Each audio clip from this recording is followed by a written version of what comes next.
Vale, os voy a enseñar lo que para mí son los 5 nodos más importantes ahora mismo de N8N, o por lo menos los que yo más utilizo, ¿vale? En el día a día. Y el primero de todos, os iré yendo poco a poco, ¿vale? Pero el primero de todos es el webhook. ¿Por qué es tan importante el webhook? ¿Vale? Para mí es clave para unirlo con otras herramientas. ¿Qué es unirlo con otras herramientas? Pues porque, por ejemplo, imaginaros que yo he hecho este generador de anuncios, está conectado por un webhook, ¿vale? Es como la URL que conecta todo, ¿vale? Por decirlo de alguna manera. Imaginaos que yo de repente aquí subo, pues mira, esta imagen y le digo título, no sé qué, lo que sea, ¿vale? Yo le doy a transformar el anuncio, ¿vale? Y lo que está haciendo que toda esta información vaya de Lovable a N8N es un webhook, ¿vale? Es súper importante entender y hay varios tipos. El primero, el que siempre se os va a poner, es el de immediately, ¿vale? Porque al final, cuando se ejecuta el nodo del webhook 1, directamente se ejecuta y listo, ¿vale? No espera como a un response to webhook. ¿Esto para qué sirve? Para herramientas o para webhooks que no necesitan que la información vuelva, ¿vale? En mi caso, en este que os he enseñado, sí que necesito que la información vuelva. Por eso utilizamos el de Response to Webhook Node, ¿vale? El que espera hasta el final, donde hay una respuesta, ¿vale? Para traer esa información de vuelta. Y luego está el de When Last Node Finishes, pero que es muy parecido, ¿vale? Es muy parecido al de Response to Webhook y yo siempre utilizo el de Response to Webhook un poco por inercia, ¿vale? Autentificación, bueno, si la queréis generar la autentificación, pues perfecto. Yo las que normalmente no trabajo con autentificación, a no ser que sea un proyecto importante, ¿vale? Eh, y luego tenemos esta parte de aquí, ¿vale? Que es la parte de test production, ¿vale? Que básicamente el test es bueno, y como funciona por lo menos como lo hago yo, es que le tienes que dar a ejecutar workflow para que funcione, ¿vale? O sea, imaginaos que yo me salgo de aquí, si yo no le doy a ejecutar workflow, no funcionaría, ¿vale? Bueno, en este caso, como veis, oye, pues ha hecho bastante bien, ¿eh? Muy buen anuncio. Eh, Esto por detrás que lleva otras cosas de información, entonces está guay, ¿vale? Pero bueno, básicamente está en producción. ¿Por qué? Porque yo no he tenido que ir a darle a ejecutar workflow para poder utilizarlo, ¿vale? Yo simplemente tengo esta herramienta activa y va funcionando, funciona, ¿vale? Entonces, está muy bien la parte de webhook y os tengo que explicar la parte de get y post, ¿vale? Get es para básicamente coger información y el post es cuando, de hecho, esta utiliza un método post, ¿vale? O sea, cuando le doy, se postea la información en ese workflow. Sé explicarlo fatal porque, de hecho, vamos, casi que no sabía ni explicarlo y lo siento por parecer poco profesional, pero os digo la verdad. Al final, lo que más se utiliza en lo que yo hago, por lo menos, en las herramientas de este estilo, es post. Entonces, pues siempre me toca cambiarlo de get a post porque get es como la inicial, ¿vale? Eh, entonces, bueno, nada, cuando tengáis una herramienta ya testeada, simplemente cambiáis a producción, hacéis un par de pruebas y si funciona, pues listo. Le daríais en este caso a publish y listo, ¿vale? Luego, el response to webhook es muy importante, sobre todo si lo vais a utilizar y si esperáis información de vuelta, ¿vale? Básicamente, aquí hay varias opciones. En este caso, la que suele venir predeterminada es la de First Incoming Item, ¿vale? Que es básicamente lo primero que llega, lo manda de vuelta a la herramienta o a lo que estéis utilizando con webhooks, ¿vale? Después está el de All Incoming Items, ¿vale? Que es, imagínate que yo, mi automatización, llega pues primero una cosa, luego llega la otra y al final, a los 20 segundos, llega otra. Vale, pues esto básicamente hace que se envíe todo y no simplemente lo primero que ha llegado. Luego, Binary File. Binary File es el que hemos utilizado en este caso, ¿vale? Binary File es pues cualquier tipo de archivo que esté en binario, un PDF, un PNG, o sea, lo que sea, lo manda de vuelta y aquí, bueno, en este caso tú como tengas configurada la aplicación, yo lo tengo para que me genere aquí el resultado, ¿vale? Y, y luego, pues bueno, un JSON, que es un Custom Body JSON, ¿vale? Que aquí pues lo tocaríais un poco. Pero personalmente prefiero o el First Incoming Item, o sea, sobre todo estos tres, ¿vale?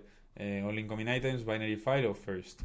Y luego el resto, la verdad es que no os voy a mentir, no los he tocado casi. Al final, bueno, text, pues simplemente un text que este sirve para, oye, se ha terminado el webhook, devuelve un, oye, se ha terminado el webhook, ¿vale? Pues en este caso, imaginaos que yo no necesito la imagen, pero sí que necesito ver que el workflow ha terminado. Pues pondríamos ahí ese texto, ¿vale? Perfecto, con esta parte del webhook yo creo que estamos terminados, ¿vale? El segundo nodo que a mí me encanta, ¿vale? No es ni este ni este, no es ninguno de estos dos, este lo veremos ahora más adelante, pero es este de Code, ¿vale? Que en este caso Code son dos, ¿vale? Es Python y es JavaScript. Yo lo que más utilizo es JavaScript. ¿Por qué? Pues porque no sé programar y, vamos, prácticamente lo hago con Gemini, ¿vale? Sí que sé que los programadores de mi equipo utilizamos, bueno, al final bajo mi supervisión, pero bueno, son ellos los que saben más que yo de esta parte.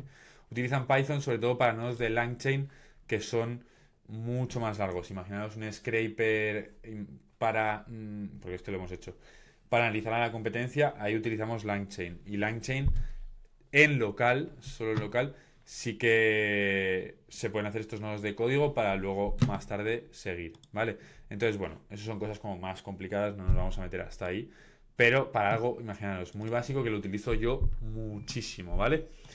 Imaginaros que en este caso yo pongo aquí un nodo de Gmail, ¿vale? En vez de ser este de get, porque esto es para que veáis un ejemplo, un nodo de Gmail con una factura que me ha llegado, ¿vale? Perfecto, eso es un PDF. ¿Y cuál es el problema de estos binary files? Que de hecho lo vais a ver aquí, le voy a ejecutar. Que vale, perfecto, tú tienes aquí el logo de Google. ¿Qué pasa? Que yo, si quiero utilizar ese binary file, voy a poner un Notion, por ejemplo. Voy a hacer un create database page en algo así de automatizaciones, algo así que tengo que tener. ¿Vale? Prueba y add property. Vale. Vale, aquí no tengo nada de fotos, pues voy a cambiar a este, ¿vale? A ver. Voy a borrar y voy a volver a abrirlo. Vale, en foto, por ejemplo, ¿vale? Y no diferente. Si yo quisiese utilizar este get images, ¿vale? No me deja. No me enseña el binary file y es imposible. Imaginaos que esto es lo que os digo, una factura, ¿vale? Que yo tengo que contabilizar y meter en Notion. Pero claro, antes de todo esto, de meterla en Notion, antes de crear la base de datos y meter la foto, tengo que hacer 1.000 millones de procesos. ¿Por qué? Pues porque tengo que decir si es un gasto, si es un ingreso, que la gente de IA vea de quién es la factura. Bueno, muchas cosas que me pasan en el día a día, ¿vale? ¿Qué es súper importante? Pues por ejemplo, imaginaos que le damos a extraer y montamos un base64. Aquí puede pasar misa entre medias, ¿vale? Que yo, por ejemplo, por poner un ejemplo de que se vea el salto, ¿vale? Siempre voy a poder volver a este base64.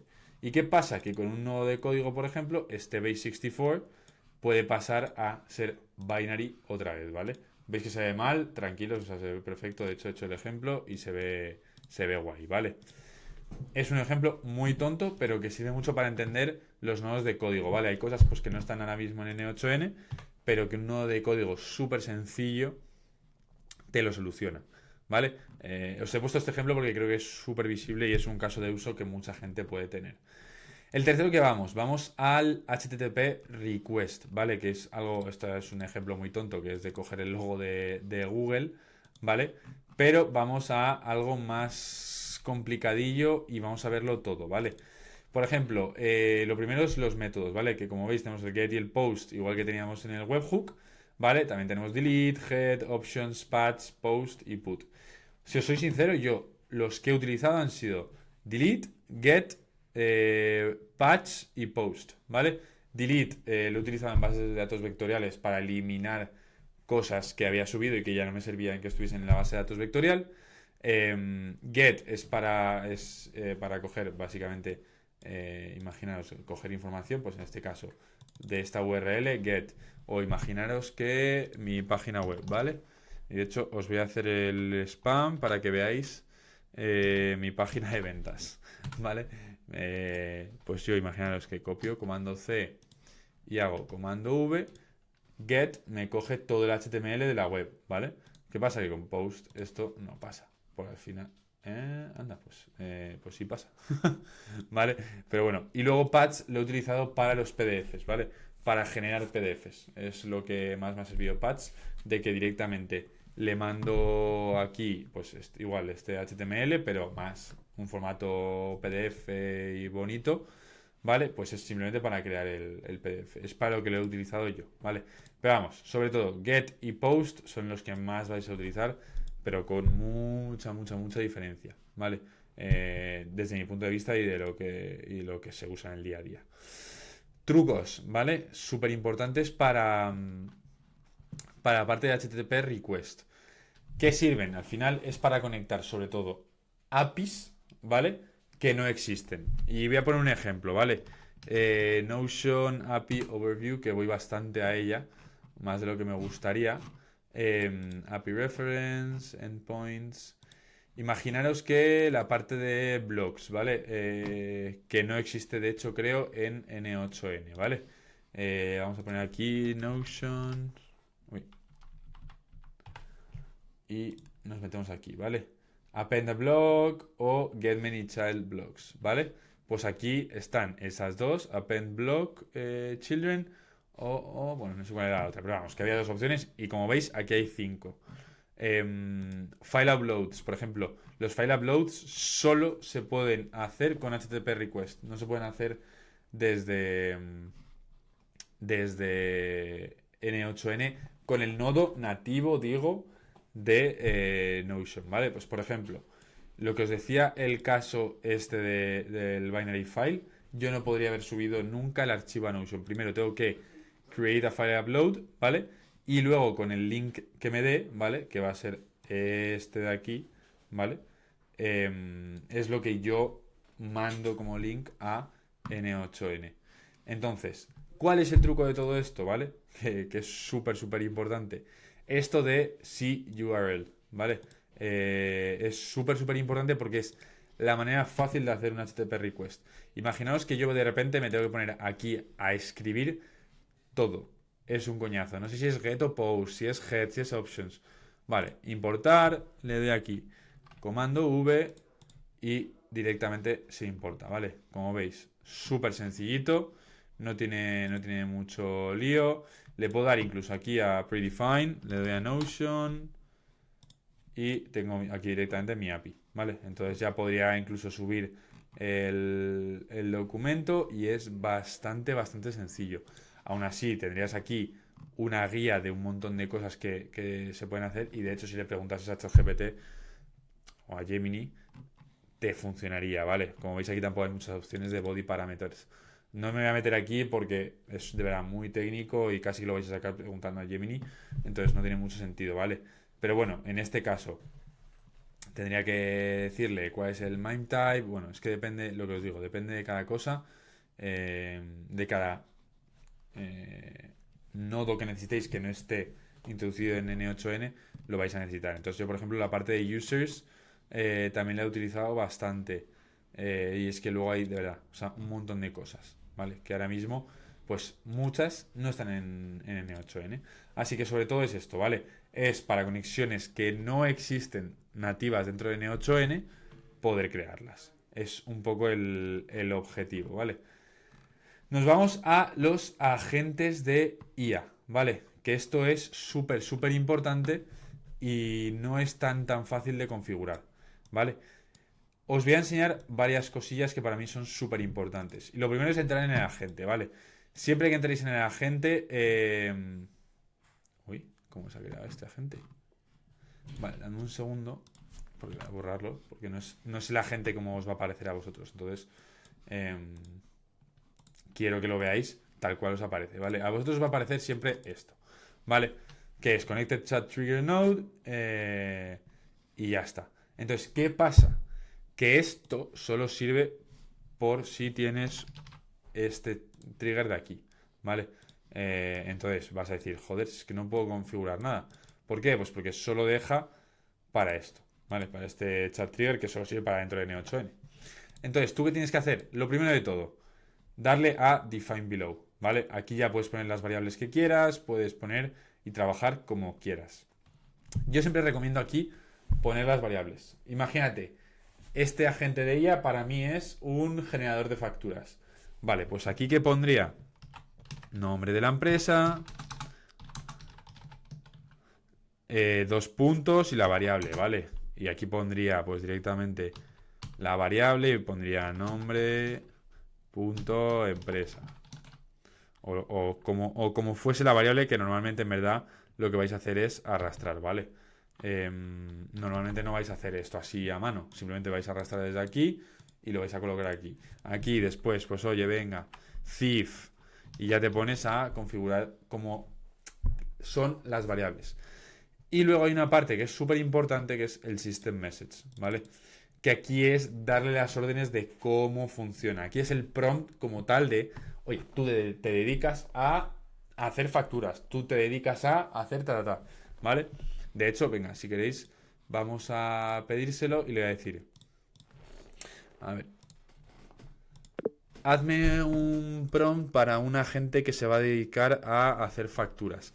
Quiero que me hagas el system message y el user message que va a ir con las variables. Entonces ya, bueno, voy a poner desde aquí porque si no, esto es un cacao. Entonces ya con esto, bueno, ahora lo vemos, pero es un poco la idea. Después, cosas súper importantes, ¿vale? Para mí siempre tener activados estas dos cosas, ¿vale? Require specific output format. Vais a ver para qué es ahora. Bueno, ahora le voy a decir que me lo haga.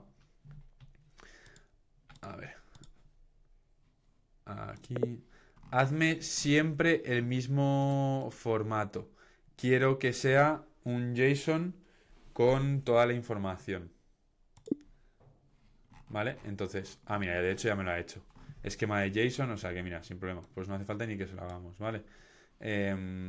System Message es este de aquí, ¿vale? Eres un motor de procesamiento de facturas, pues nada, le damos a copiar. Y esto es lo que iría aquí, ¿vale? Esto de aquí, el esquema, es lo que tiene que ir también en el output parser, ¿vale? Y siempre cojo el structure, ¿vale? Porque es el objetivo final de esto, ¿vale? Es que siempre te haga la tarea de la misma manera.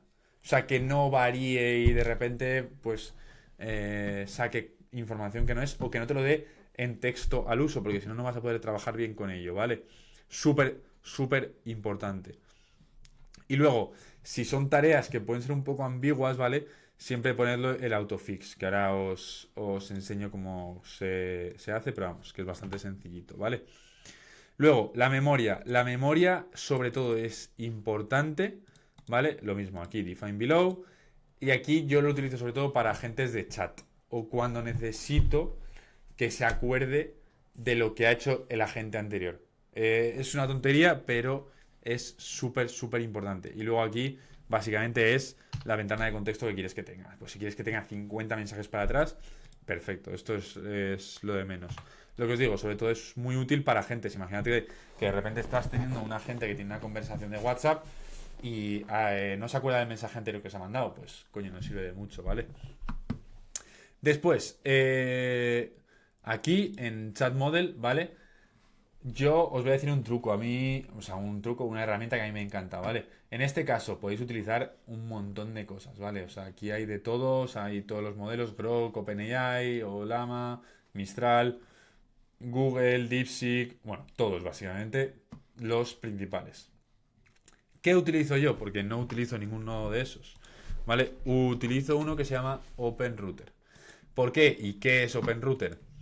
Es básicamente una herramienta que te hace tener créditos solo en esa herramienta, ¿vale? Te cobran un mínimo de comisión, pero yo no me tengo que preocupar de tener créditos en Gemini, tener créditos en OpenAI, tener créditos en Claude, tener créditos en DeepSeek, porque lo tengo todo en el mismo sitio, ¿vale? Es lo importante. De repente yo aquí, pues quiero DeepSeek porque yo qué sé, porque es más barato de repente.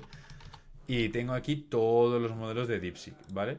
O imaginaos que de repente, eso, quiero OpenAI, ¿vale? Pues tengo todos los modelos de OpenAI. O lo mismo, o quiero Claude.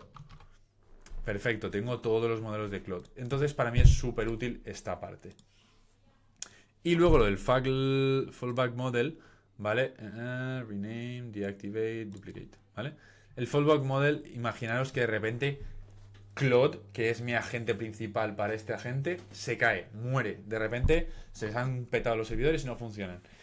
Todos mis agentes van a tener un fallback model de, pues, que si el principal es Claude, pues oye, yo puedo tener este segundo de Gemini, de OpenAI, para que por lo menos si peta ese, yo tengo uno donde la gente cae en caso de fallo, ¿vale? Entonces un poco eso. Y luego están las tools, ¿vale? Que las tools es todo lo que quieres que use la gente. Aquí pues desde Notion, aquí es un poco todo. Salesforce, imaginaos. Incluso HTTP request le puedes mandar, ¿vale? Para que el agente pueda buscar información y le mande cosas a esas tools, ¿vale? Súper, súper chulo y súper importante. Y creo que más o menos esto es lo principal como tal de los agentes, ¿vale? Luego hay un montón de cosas más y un montón de trucos y dentro de cada herramienta pues puedes utilizarlos, pero es un poco general el tutorial de hoy respecto a los agentes de IA, ¿vale? Después, Human in the Loop, ¿vale? Para mí esto es una de las cosas más útiles que hay, ¿vale? O sea, súper, súper útil. ¿Por qué? Porque muchas veces hay que verificar lo que hace una automatización, lo que hace una IA, lo que hace cualquier cosa. Entonces, este nodo de Human in the Loop básicamente lo que hace es mandar un mensaje donde se requiere una aprobación, ¿vale? Entonces, es sencillo, tampoco tiene mucho más. Lo que sí es que, como veis, la automatización cuando llega aquí, lo único que hace es esperar el approval. O sea, dice, vale, ¿me lo mandan o no? Y de hecho, os voy a enseñar en mi Gmail justo uno del otro día que es de eso, básicamente. A ver, es este de aquí, que es mío, ¿vale? Entonces, como veis, yo, si quiero mandar este mail, perfecto. Lo reviso, lo veo y que tengo al final del todo un botón de aprobar o de rechazar, ¿vale? Imaginaos que le doy a aprobar, se manda, perfecto. Y a mí, en teoría, ¿vale? Esto es de hace tiempo, entonces a lo mejor no se manda. Pero me debería llegar un mail con el HTTP, o sea, con el HTTP, o sea, con el HTTP, con el HTML de este correo en concreto para que yo directamente lo mande. Porque yo le he aprobado y por lo tanto la automatización sigue. Y en este caso, como sigue, es de esta manera, ¿vale? Que me manda el HTML si lo he aceptado. Entonces, le vamos a dar a comando R y efectivamente, reporte semanal de publicaciones. Aquí tienes el HTML y me manda todo el HTML que es literalmente ese mail. De hecho, si queréis lo vemos. HTML, real time, comando V. Bueno, en teoría lo es, ¿vale? Es que no sé por qué lo ha leído bastante mal. Creo que es por culpa del doc. Si lo abro con documentos y hago un comando A, va a funcionar. A ver, otra vez, HTML. Y aquí hago comando A, comando C. Y lo mismo, ¿veis? Y sí que se ve igual. Entonces yo esto lo mandaría por mail directamente y perfecto. Esto es uno de los ejemplos, ¿vale? De Human in the Loop, pero está súper bien si quieres cualquier tipo de cosa que tenga que ser revisada. Imagínate una factura. Vale, ¿se ha contabilizado bien una factura? Sí, no. Vale, listo. Cualquier proceso, ¿vale? O sea, imaginaros, tengo una automatización que hace los blogs de la semana y cuando yo lo apruebo directamente lo postea. Perfecto. O sea, porque son cosas que normalmente hay que revisar y que hay que revisar 100%, pero está muy bien el tenerlo ya. Una opción de que te llega el mail, le das a aprobar y se manda y está listo, ¿vale? Entonces es muy útil. Luego aquí se pueden poner un montón de nodos de suites. Pues en caso de aprobar, perfecto, se manda. En caso de rechazar, que me salte un formulario y le digo, oye, pues es que no me ha gustado que el segundo título trata de esto, cámbialo por esto. Y vuelve a hacer el mail con mi feedback y me lo vuelve a mandar y vuelve a pasar por el mismo filtro. Y son ese tipo de detalles. Pero bueno, estos son un poco los nodos que yo más utilizo, ¿vale? Sobre todo estos 5, porque creo que deberían de estar prácticamente en cualquier automatización. O sea, no en todas, evidentemente, pero sí que en muchas. Así que es un pelín todo. Si tenéis cualquier duda, me la podéis dejar en comentarios. He ido muy rápido y al final, para cada uno de estos nodos, a lo mejor habría que meterse como más en profundidad. pero es un inicio para que lo vayáis conociendo, ¿vale?